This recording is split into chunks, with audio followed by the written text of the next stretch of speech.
Ladies and gentlemen, the very word secrecy is repugnant in a free and open society, and we are, as a people, inherently and historically opposed to secret societies, to secret oaths, and to secret proceedings. We decided long ago that the dangers of excessive and unwarranted concealment of pertinent facts far outweighed the dangers which are cited to justify it. Even today, there is little value in opposing the threat of a closed society by imitating its arbitrary restrictions. Even today, there is little value in ensuring the survival of our nation if our traditions do not survive with it. And there is very grave danger that an announced need for increased security will be seized upon by those anxious to expand its meaning to the very limits of official censorship and concealment. That I do not intend to permit to the extent that it's in my control.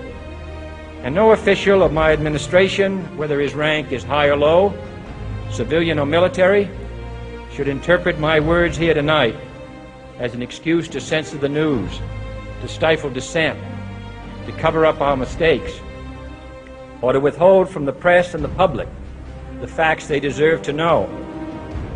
For we are opposed around the world by a monolithic and ruthless conspiracy that relies primarily on covert means for expanding its sphere of influence, on infiltration instead of invasion, on subversion instead of elections, on intimidation instead of free choice, on guerrillas by night instead of armies by day.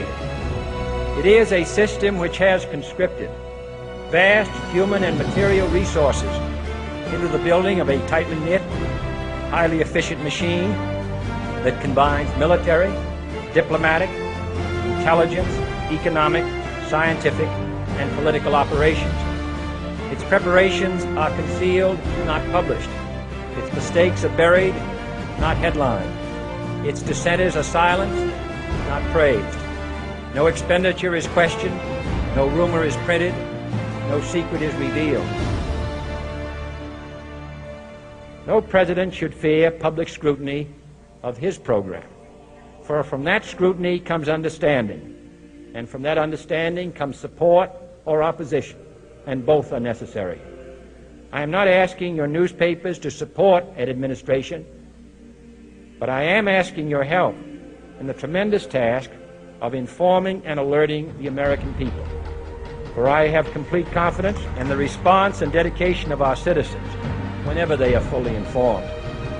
I not only could not stifle controversy among your readers, I welcome it. This administration intends to be candid about its errors.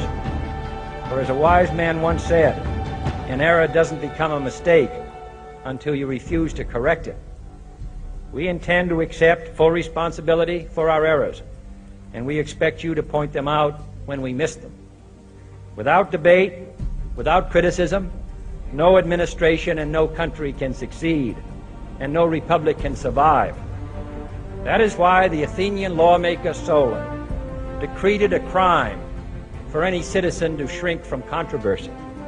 And that is why our press was protected by the First Amendment, the only business in America specifically protected by the Constitution, not primarily to amuse and entertain, not to emphasize the trivial and the sentimental, not to simply give the public what it wants, but to inform, to arouse, to reflect, to state our dangers and our opportunities, to indicate our crises and our choices, to lead, mold, educate, and sometimes even anger public opinion.